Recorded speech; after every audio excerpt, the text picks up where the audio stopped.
इंदौर से बड़ी खबर। एबीवीपी ने कमिश्नर ऑफिस का घेराव कर दिया। कार्यकर्ताओं पर झूठी एफआईआर का आरोप लगा रहे हैं। विरोध प्रदर्शन में भारी संख्या में लड़कियां भी शामिल हैं। वैष्णव कॉलेज में कार्यकर्ताओं पर हमला हुआ था। हमले में महानगर के सह मंत्री पुनीत घायल हुए थे। तो ये बड़ी खबर, तस्वीरें भी आपको दिखा रहे हैं। इंदौर से तस्वीर सामने आई है। एबीवीपी ने कमिश्नर ऑफिस का घेराव कर दिया है। कार्यकर्ताओं पर झूठी एफआईआर का आरोप यहां पर कार्यकर्ता लगा रहे हैं और विरोध प्रदर्शन में भारी संख्या में युवतियां भी देखने को मिल रही हैं। वैष्णव कॉलेज में कार्यकर्ताओं पर हमला हुआ था और इस हमले में महानगर के सह मंत्री पुनीत भी घायल हुए थे। इसी मामले को लेकर अब कार्यकर्ता प्रदर्शन करते दिखाई दे रहे हैं। मौके से हमारे साथ पुनीत इस वक्त लाइव जुड़ रहे हैं। पुनीत, बताइएगा, बातचीत कीजिए, कार्यकर्ता क्या कह रहे हैं, क्या उनकी मांग है? बिल्कुल, देखिए, कमिश्नर ऑफिस का घेराव कर बैठे हुए हैं ये तमाम लोग एबीवीपी के कार्यकर्ता हैं जो यहाँ पर पहुंचे हैं और पुलिस के खिलाफ जमकर नारेबाजी कर रहे हैं, अपना आक्रोश जाहिर कर रहे हैं क्योंकि इनके खिलाफ झूठी एफआईआर दर्ज की गई है, उसका ये विरोध कर रहे हैं।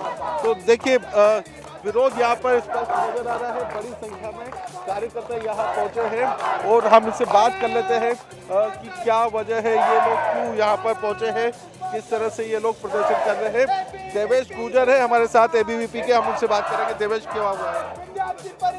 भैया, हम लोग वैष्णव वाणिज्य महाविद्यालय है, उसके अंदर 6 तारीख को हमारी एबीवीपी कार्यकारिणी थी। वहाँ पे हम लोग हमारी कार्यकारिणी का गठन करने गए थे। वहाँ के जो पहले के लोग हैं, मतलब वहाँ पे जो दबदबा बना के रखते हैं, उनका ऐसा कहना था कि आप ये कार्यकारिणी नहीं करेंगे, या तो हम ही को आप लोगों को यहाँ पे काम करवाना है। तो वो लोग जो काम नहीं कर रहे उनको कैसे हम लोग काम कराएं, इस चीज़ को लेके हमने जब वहाँ कार्यकारिणी करी तो हमने वहाँ पे पार्थ पांडे के नाम के एक लड़के को अध्यक्ष बनाया। तो जब हमने कार्यकारिणी करी उसके बाद हमारे महानगर से मंत्री पुनीत गुंजाल जी के साथ धक्का मुक्की की गई, उनके साथ माराकुटी की गई। उसके बाद उनके कान पे एक कट लगा, जिसके बाद हम थाने गए एफआईआर कराने के लिए। तो थाने पे वहाँ के एसआई का ये कहना था कि आप पहले वीडियो प्रूफ लाओ, फिर हम एफआईआर लिखेंगे। जिसके बाद पुलिस और हमारे बीच में थोड़ी तू में हुई, बहस हुई। इसके पश्चात एसीपी साहब ने आके वो मध्यस्थता कराई। पूरा विषय एसीपी साहब ने समझा, दोनों पक्षों को सुना। एसीपी साहब को स्पष्ट समझ आ गया कि सामने वाली झूठी एफआईआर कराना चाहते हैं हमारे ऊपर।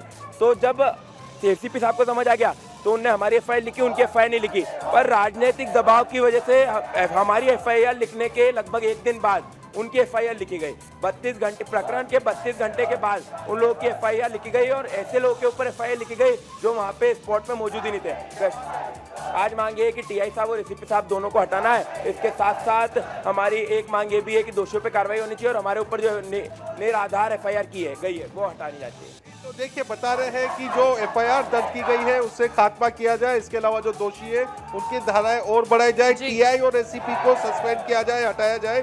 तो जो द्वारकापुरी थाना प्रभारी है उन्हें और जो अन्नपूर्णा एसीपी है उन दोनों को हटाने की मांग इन कार्यकर्ताओं द्वारा की जा रही है। तो निश्चित तौर पर देखिए, छात्रों का आक्रोश बड़े दिनों बाद इंदौर शहर में देखने ठीक है पुनीत, तो जम के नारेबाजी कर रहे हैं कार्यकर्ता। फिलहाल क्या समझाइश दी जाती है इनको, आप नजर बनाकर रखिएगा। बहुत बहुत शुक्रिया।